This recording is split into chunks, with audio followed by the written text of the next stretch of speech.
Ring the alarm, cause you know it's form.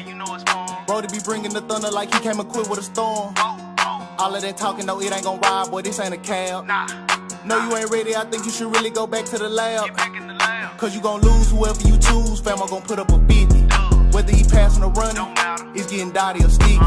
Yeah, he the winner and your team a loser, you better know that before you pick him. Whipping up a fumble liar, might go for a tug on the yiggles. Yeah.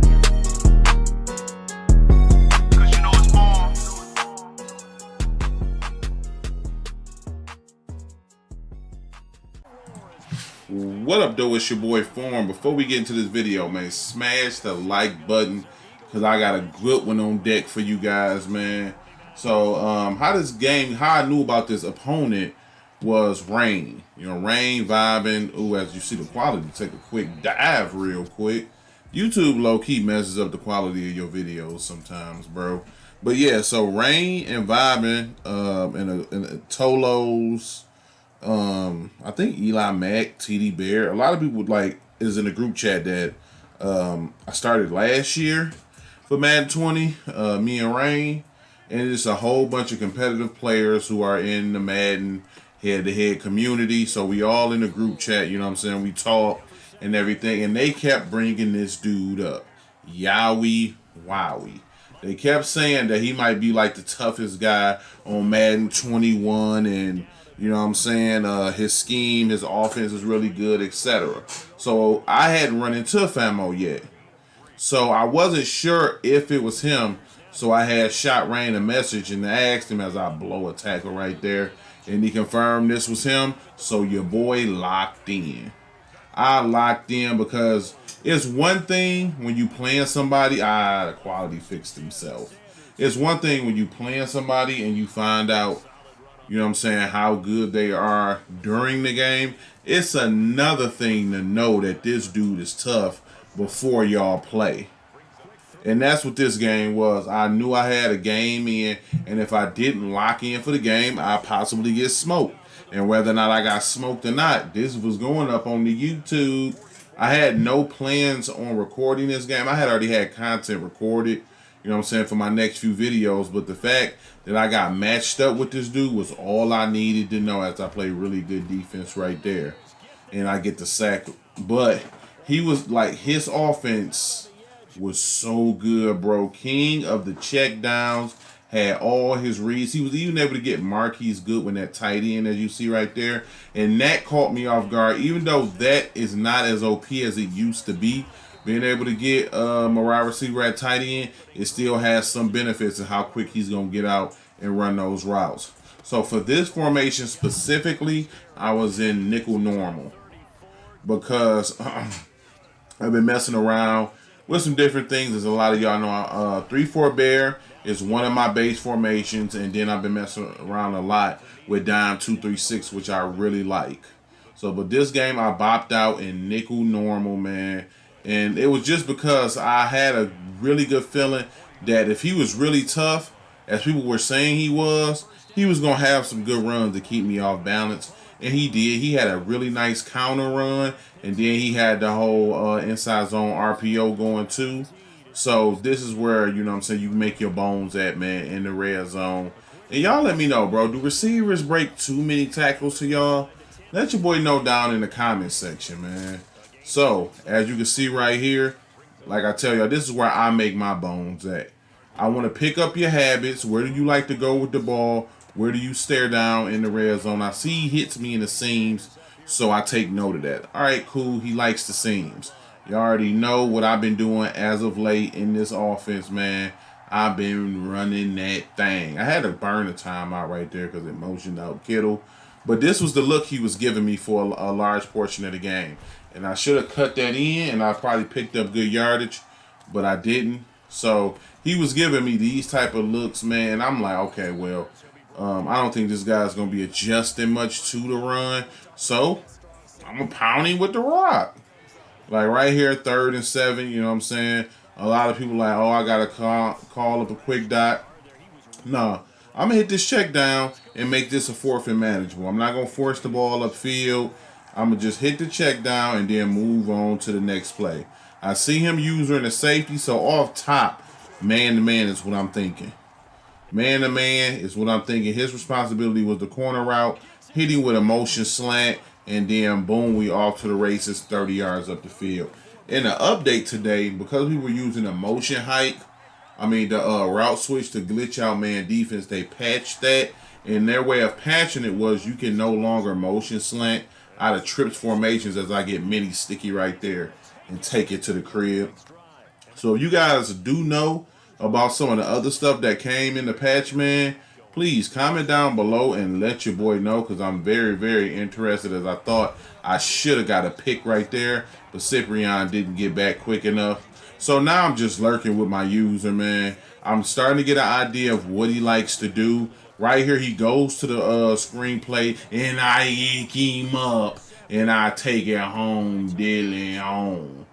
I wasn't looking for the screen, but I knew I had all my adjustments set on the left, so my responsibility was the tight end wide receiver on the right side for that set play. So as soon as I seen all the tight ends bunch up together, I already knew it was a screenplay. So I jumped down, shot the screenplay, picked it off, and took it to the crib, and that was huge, bro, huge. Because the way his offense is real frustrating and dink and dunk, and he kills a lot of time. He kills a lot of clock with his offense, so more than likely, he was going to have the last possession of the half with a chance to go up 14-7, and then I would have the pressure on me to score. So, but that's what I mean about that mental part of Madden. Now the pressure is, everything is on him now. He has to score this drive because I get ball at half. And then the way I move the ball up the field easily, I'm pretty sure he's not convinced in his mind that he's just going to bag me, you know what I'm saying, in the second half. I'm pretty sure he has some doubt in his head. Just like I had doubt in my head after his first drive, if I was going to be able to lock him up also. Because, man, like Boyd's offense, as you can see, good when that tight end, bro, he gets out them cuts so quickly. But yeah, when you see somebody just move the ball up the field on you like that, it makes you a little bit nervous. As Cyprian misses that again, and you'll see I make a small adjustment, as I should have got the pick right there. I actually manned him up because I realized that's his primary read in the red zone. It's that seam route. But you'll see in the second half, I make a key adjustment right here. First, I put Verrett there, and then I move Sherman on the right side, because with Sherman's zone abilities, as he tries to hit me up top, and I'm able to rip that ball loose by hitting RB. But with Sherman's zone abilities, he's going to play those crossers a lot better once I set up my zone drops. My zone drops are in default right now because I don't even really need to get into them right now, because he's just killing me with check downs. As you can see, bro, this is what he was running as run D. And to me personally, as that was bad stick, I kind of ran right into him. But this is like, give me a touchdown defense to me. You're not forcing me to adjust. You're allowing me to just sit here and just run the ball. And if you're not going to adjust, I'm definitely not about to beat myself. So if you're going to sit in these coverages, playing the stretch really heavy, cool. I'm perfectly fine with that. Although I do have dots, I am perfectly content running the ball against really bad setups like this. Now, as you can see, I motion Kittle across the formation to see if someone moves with him. And when they don't, I'm inside zone you because I got numbers on that side. Quick cutback, another bad angle by the CPU, and then we going up the sideline for another 30-piece, man. Like Madden at this point, where the defense is so bad, it is all about adjustments. If you play somebody who does not do a good job of adjusting at the linebacker, actually took a really good angle. If they do not do a good job of adjusting, they in trouble. Now, right here, I thought I should run the ball because whenever I pass toward the end of the half, something crazy happens. So I'm literally like thinking like, just run the ball, bro. Run the ball, get to the middle of the field, make your field goal easy. But of course I don't.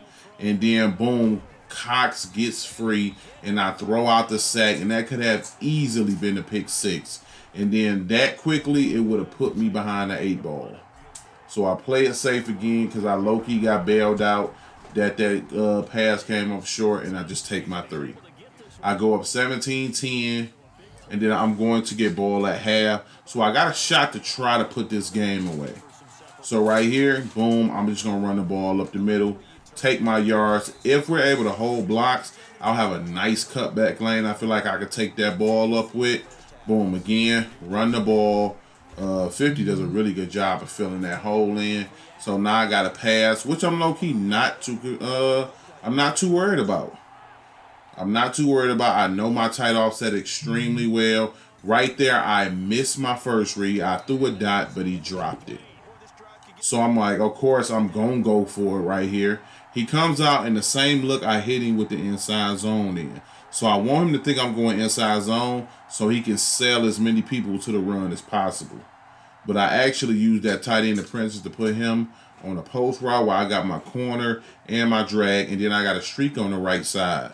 Now you can see, because I'm thinking he's sending pressure, I get caught looking in the backfield too much instead of looking upfield. And as you can see right here, I got a perfect pocket and a wide open touchdown, and I miss it because I spent way too much time doing something I never really do, and that's looking in the backfield to see if pressure is coming. Usually I keep my eyes upfield, and then as I'm kind of feeling out the pressure, I'll step left, step right. I'll try to back up a little bit, or I'll roll out, but I did a really bad job of paying way too much attention to the pocket, and then I ended up, turning the ball over on downs and giving dude another chance to get back into the game. So right here, you'll see with Verrett, I'm manning up on that slot because I know he wants that slot right there. Hits the check down, and we take a horrible angle, break a tackle, and a 3-yard loss turns into a 5-yard gain. So right here, I know what he wants. As he goes to that RPO again, we get off the block a little bit, but he's still able to pick up the first down. So I'm like, cool. So what I'm going to do in the red zone is I'm not going to man up. I'm going to go ahead and I'm going to cross. Oh, right here, I do cross man up. And as you can see, he breaks another tackle. And even though I got a manned up, RPOs are so crazy this year. Even if you have them manned up, bro, they don't always stay with their guy. They still shoot down and play the run, even when I pass commit. So RPO has been a pain in the butt this year. And right here is my mistake. As you can see, I come out in baseline every time. And because of that, my guys don't always man a line when I come out and man defense. So my dudes did not man a line, and because of that, I had to baseline again to get my guys to reset and come back across field. And he's able to hit me with a quick RPO because I definitely didn't get there with my user quick enough. So we back 17-17. And now I know I got to score a touchdown here because his offense has given me trouble. I got to pick 6 on him. Cool, that means I'm up 1 possession, but 1 possession doesn't mean anything when he's confident and he has the momentum because he already stopped me. So right here, I got the streak on Austin right there, just in case I'm able to get outside, but then I decide to audible down to the run because he's not bringing enough people in the gap to stop it on a 3rd and short.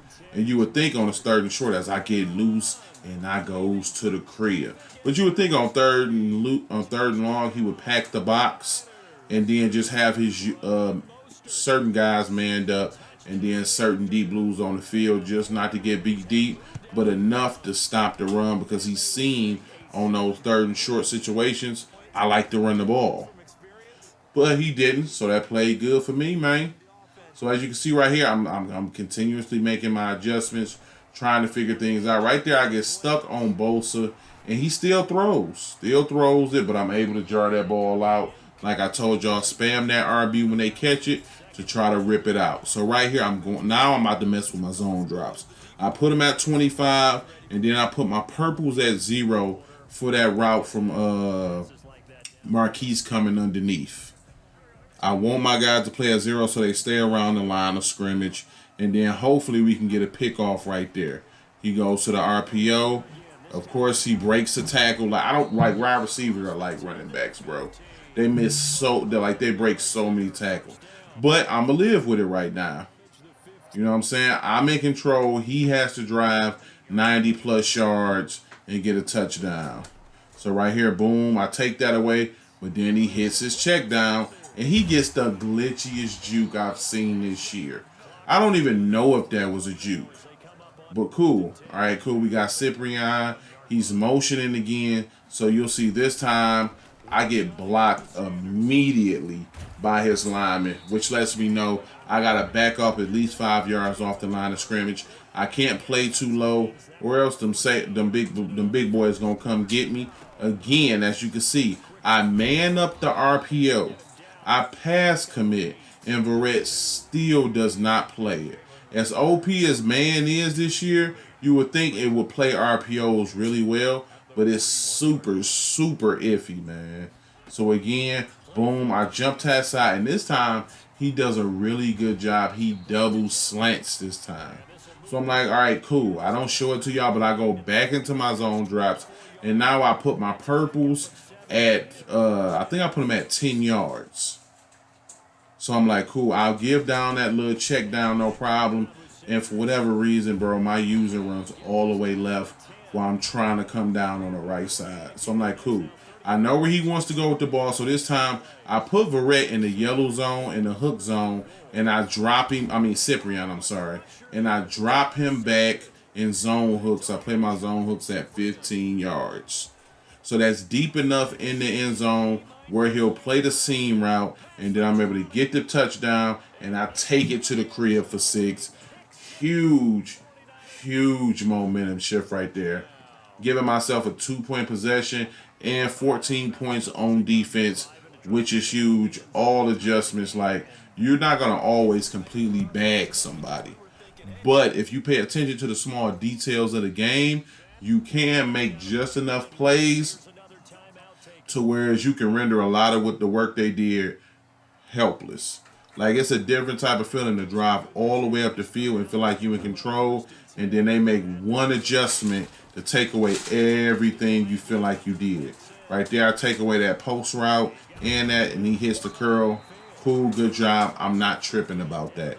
You can have those. Now I'm not playing aggressive style defense no more. I'm low-key just sitting back in coverage, deep coverage, trying not to give the deep ball up. As you see, I'm moving my guys around. He can have that even though they got so much speed.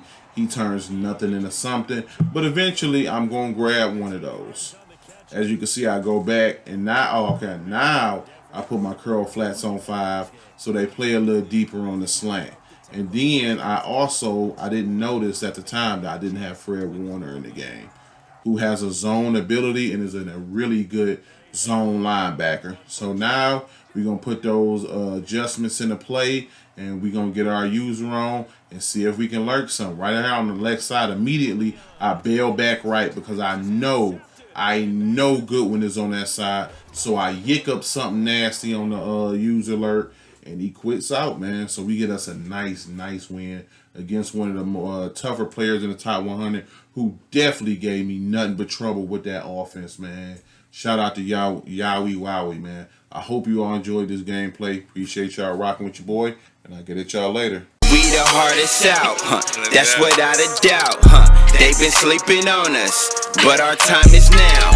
Steady making moves, no need for scenic routes. L&D to the death of me, bitch, we the hardest out. My drip is the hardest, the beat is the paper, the hook is the paint, L&D is the artist. We been in hiatus, back with a vengeance, killing these niggas, even the win is finna get ignorant. Swim with the fish, it's not on no friendship, don't be dependent, don't be a defendant. You think we just started, but we did the race.